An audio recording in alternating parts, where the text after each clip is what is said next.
Bonjour et bienvenue dans la première vidéo de cette série de 3 dans laquelle on va explorer ensemble cette fameuse phase de transition de fin de couple. Aujourd'hui, le thème du jour, c'est est-ce que ça vient de moi? Est-ce que c'est dans ma tête? Est-ce que c'est une crise passagère? Ou est-ce que mon couple, mon histoire est vraiment terminée? Donc c'est vrai que si tu es ici, c'est probablement pas pour rien, c'est probablement parce que tu te poses ces questions-là depuis un certain temps déjà, que ça tourne en boucle, que tu te demandes si c'est légitime de te poser ces questions.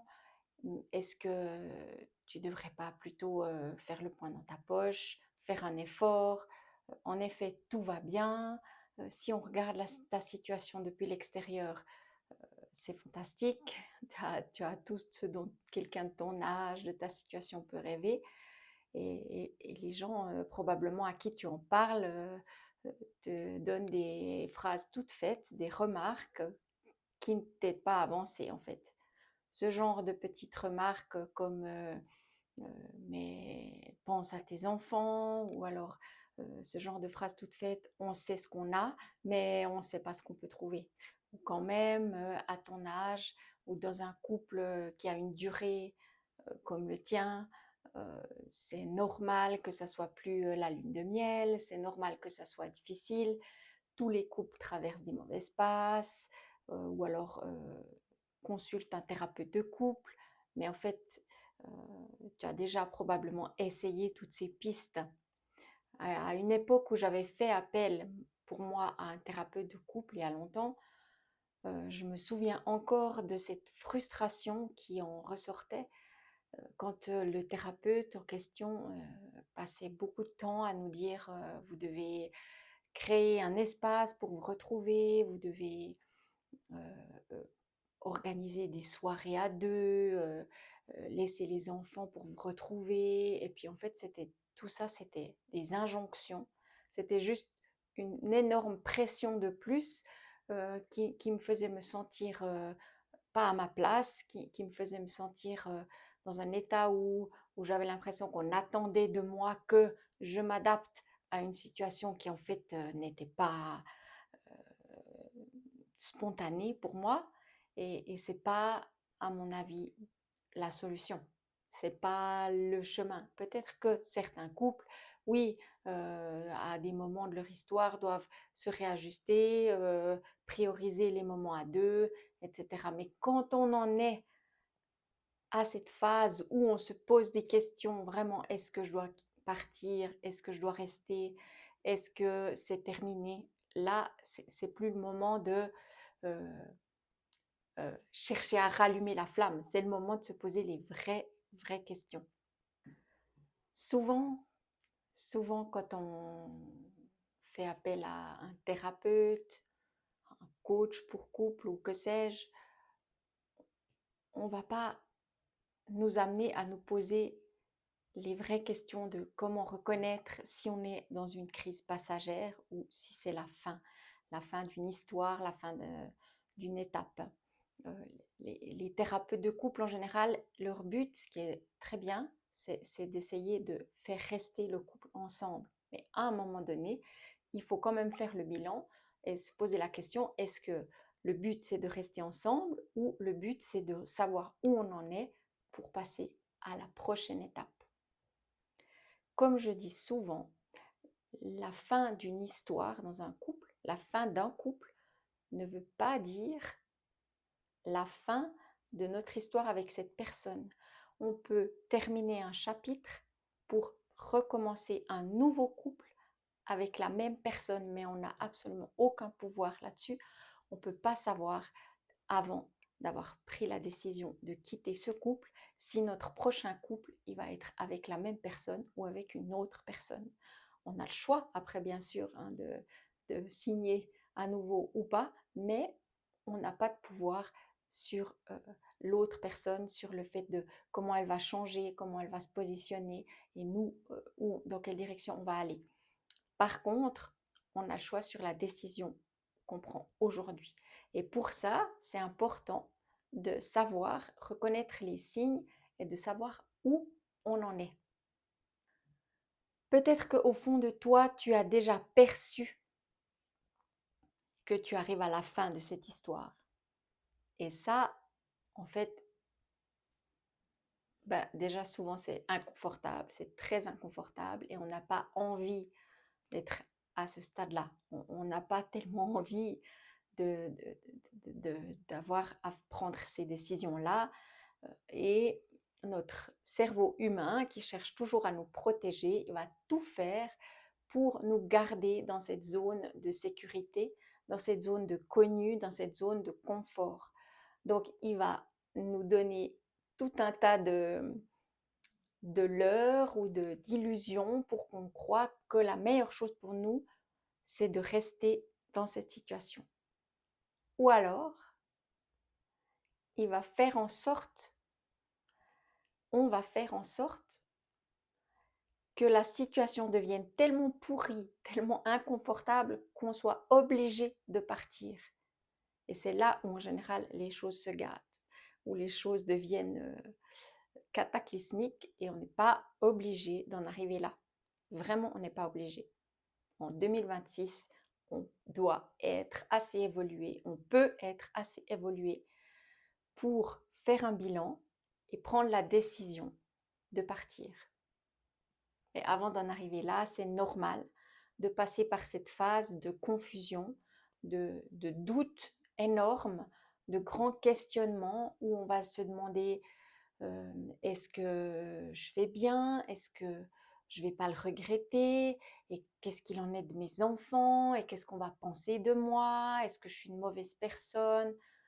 Tout un tas de questions qui augmentent notre confusion, qui augmentent notre stress et qui nous permettent pas d'avoir une vision claire de ce qu'on veut et de où on en est. Les 5 signes qui vont te permettre d'avoir plus de clarté sont, le premier signe, c'est ton corps. Que te dit ton corps? Parce qu'il y a ton mental, il y a ta tête. Qu'est-ce que tu te dis? Toutes ces excuses justement dont je parlais, que ton cerveau va essayer de te donner pour te convaincre de rester. Mais ton corps, lui, il sait déjà. Et si, et je te le souhaite, tu n'en es pas encore à la phase où tu n'auras tellement pas écouté ton corps que tu vas te rendre malade avec des symptômes physiques de toutes sortes. Mais si tu n'en es pas encore là, malgré tout, ton corps te donne déjà des signes. Et les signes, ils viennent de tes sens. Nos 5 sens, ils ne sont pas là pour rien, ils sont là pour nous aider à nous diriger. Ils sont là pour nous aider à nous diriger dans la vie physique. Si c'est chaud, tu n'y vas pas. Si c'est trop chaud, si un aliment n'a pas un bon goût, c'est peut-être que c'est un aliment qui est dangereux pour toi, etc. Toutes ces choses, ça a permis à l'homme de survivre, à l'espèce humaine de survivre. Mais aujourd'hui, tous ces sens, ils sont aussi là pour nous aider à nous diriger dans des situations qui ne sont pas forcément des situations de survie physique, mais qui sont des situations de la vie courante et aussi dans la situation du couple. Première chose, c'est ton odorat. Qu'est-ce que te dit ton odorat? Si ton compagnon, ta compagne, par sa simple présence ou dans une proximité plus intime, a une odeur que tu ne supportes plus, que tu ne tolères plus, qui te dérange, qui t'agresse, alors que ce n'était pas le cas avant, pose-toi la question pourquoi. Hein, ce n'est pas juste l'odeur parce qu'il a changé de parfum ou parce qu'il a mangé de l'ail à midi ou je ne sais pas quoi, c'est vraiment plus quelque chose de plus général, quelque chose qui est dans la durée. C'est pas si un jour il était, je sais pas, dans un endroit enfumé, il rentre, ça, il sent la fumée, ben ça, voilà. Mais si c'est quelque chose qui est dans la durée, répétitif, que son odeur ne te plaît pas, ne t'attire plus, il y a quelque chose à... Il y a une info à prendre, on va dire. Pareil pour le goût. Le goût dans l'intimité, c'est le goût des baisers quand tu l'embrasses. Ça donne quoi? Là, ton corps, il te parle aussi. Pareil pour le toucher.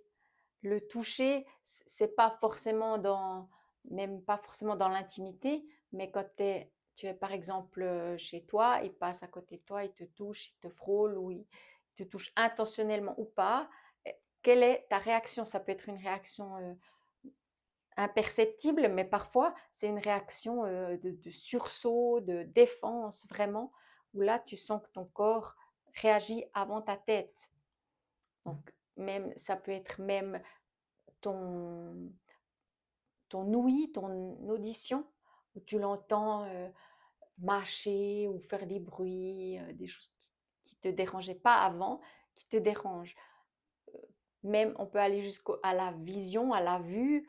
Quand tu le regardes, qu'est-ce que tu vois? Est-ce que ça te plaît? Est-ce que ça te plaît plus? Donc tous tes sens te parlent. Le premier des 5 signes, c'est que te dit ton corps, que te disent tes sens, tes perceptions. Le deuxième signe, c'est comment est-ce que tu te projettes avec lui, avec elle. Est-ce que tu te projettes avec lui, avec elle? Si tu te poses 5 minutes, tu fermes les yeux, tu peux mettre la vidéo sur pause et essayer de te projeter dans 5 ans. Comment est ta vie idéale? Qu'est-ce que tu fais comme travail? Où est-ce que tu vis? Quels sont tes projets? Qui est autour de toi? Et est-ce que ton compagnon d'aujourd'hui fait partie du tableau ou pas? Comment est-ce que tu te projettes dans le futur? Est-ce qu'il est là? Est-ce qu'il n'est pas là? Est-ce qu'il fait partie de tes projets ou non? Ça, c'est un signe clair en général.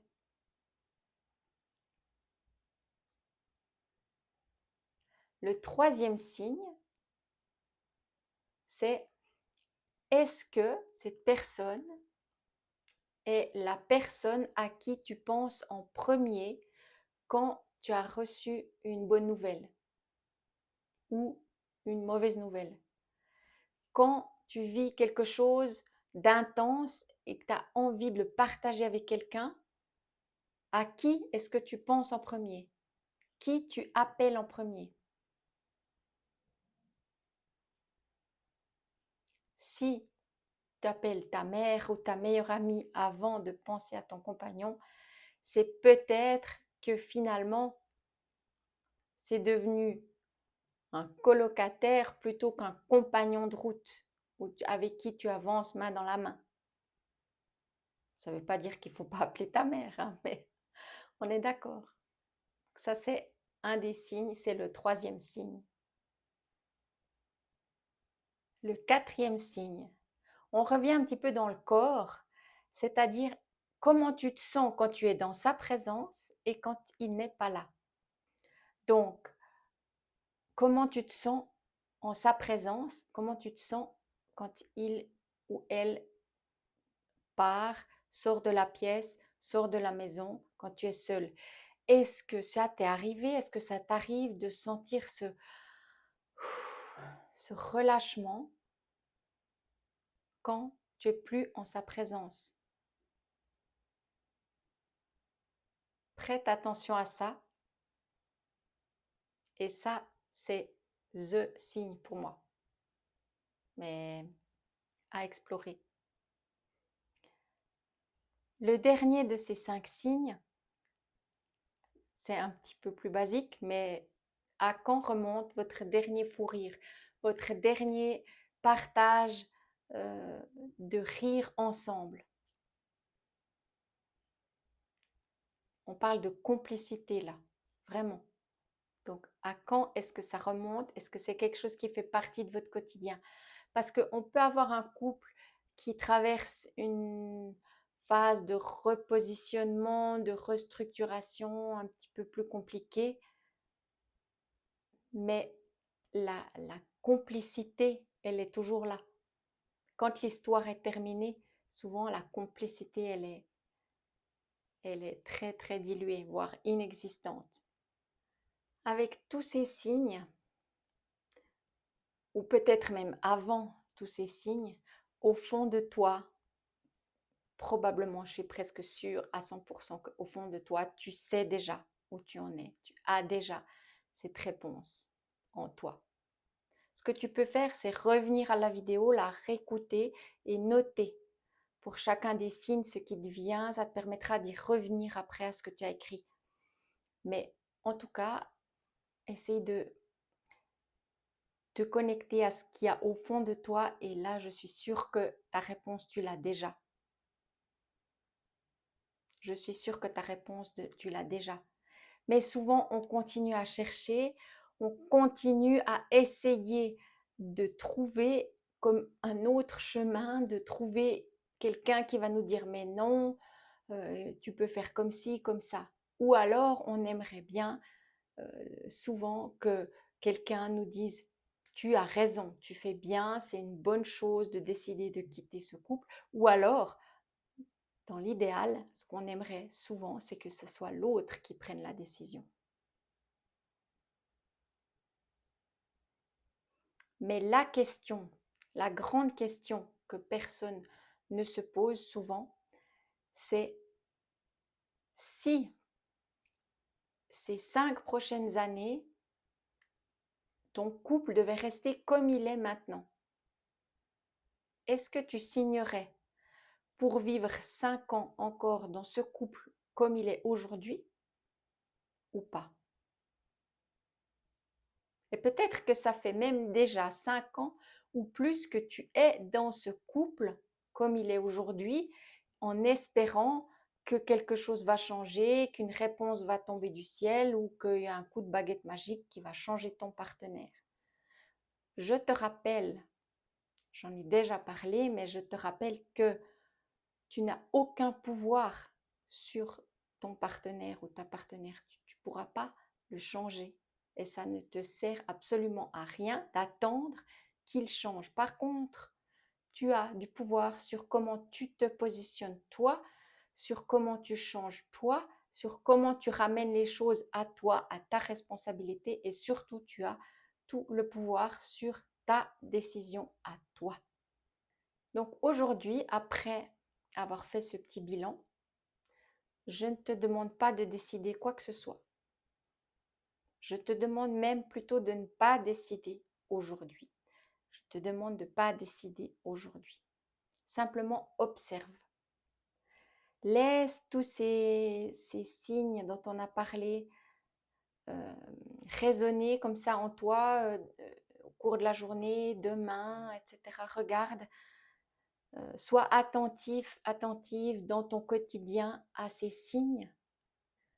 Aujourd'hui, on est allé vraiment toucher du doigt ce que tu sais déjà au fond de toi. Mais évidemment, ça va réveiller des peurs et c'est normal. C'est normal d'avoir peur de quitter son partenaire. En tant qu'humain, on est fait comme ça. C'est normal d'avoir peur de quitter son couple, de briser sa famille. En tout cas, c'est ce qu'on croit. On nous fait croire qu'on va faire des dégâts. Mais c'est normal qu'un couple arrive à la fin de son histoire. Et notre cerveau humain va tout faire pour nous garder dans ce qu'on connaît, pour nous garder dans cette zone de confort. Donc parfois, il ne faut pas trop écouter toutes ces petites excuses qu'on se raconte, mais il faut aller se connecter à ce qu'on sait qui est vrai pour nous aujourd'hui et à écouter les signes que notre intuition, notre corps nous donne. Parce qu'en 2026, on n'est pas en danger, en tout cas on ne devrait pas être en danger quand on décide de se séparer. Mais notre cerveau le vit encore comme ce qui a été appris il y a très longtemps, peut-être même par d'autres générations, que c'est un danger, parfois même un danger de vie ou de mort. Et notre cerveau fera tout pour nous garder en sécurité. Mais le fait est, les faits sont là, le fait est que en 2026, on n'est pas en danger de se séparer. On a toutes les cartes en main pour pouvoir se séparer. Demain, nous parlerons ensemble dans la prochaine vidéo de la plus grande raison qui pousse souvent les gens à rester, les enfants. À demain.